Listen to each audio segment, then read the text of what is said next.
പ്രകാശമേ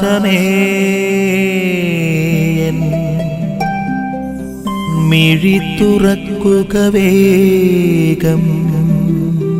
ഇന്ന് ദൈവവചനം നമ്മളോട് സംസാരിക്കുന്നത്, അധ്വാനിക്കുന്നവരും ഭാരം വഹിക്കുന്നവരുമായ നിങ്ങളെല്ലാവരും എൻ്റെ അടുക്കൽ വരുവിൻ, ഞാൻ നിങ്ങളെ ആശ്വസിപ്പിക്കാമെന്നാണ്. പ്രിയപ്പെട്ടവരെ, ആശ്വാസം കണ്ടെത്താൻ വേണ്ടി മനുഷ്യൻ പല ഇടങ്ങളിലേക്ക് യാത്ര ചെയ്യുന്ന ഒരു കാലഘട്ടമാണിത്.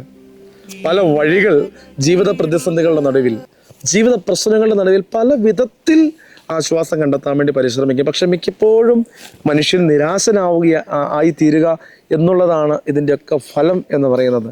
യഥാർത്ഥ ആശ്വാസം പ്രതിസന്ധികളിൽ, അധ്വാനിക്കുന്ന അവസരങ്ങളിൽ, ഏതെങ്കിലുമൊക്കെ ബുദ്ധിമുട്ടുകളുടെ അവസരങ്ങളിലൊക്കെ കർത്താവിൽ ആശ്രയിക്കാൻ, നമ്മുടെ ഭാരങ്ങൾ കർത്താവിൻ്റെ മുമ്പിൽ സമർപ്പിക്കുവാൻ സാധിക്കുമ്പോൾ യഥാർത്ഥ ആശ്വാസത്തിൻ്റെ സന്ദേശം നമ്മുടെ ജീവിതത്തിൽ അനുഭവിക്കുവാൻ നമുക്ക് സാധിക്കും എന്നാണ് ഈ ദൈവവചനം ഓർമ്മിപ്പിക്കുന്നത്. കർത്താവ് നൽകുന്ന മുഖം അത് എപ്പോഴും ഭാരം കുറഞ്ഞതായിരിക്കും.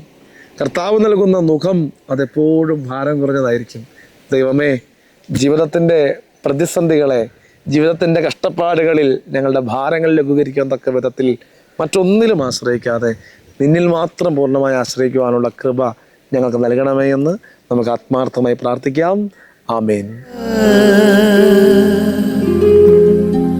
നിൻ വഴിയേ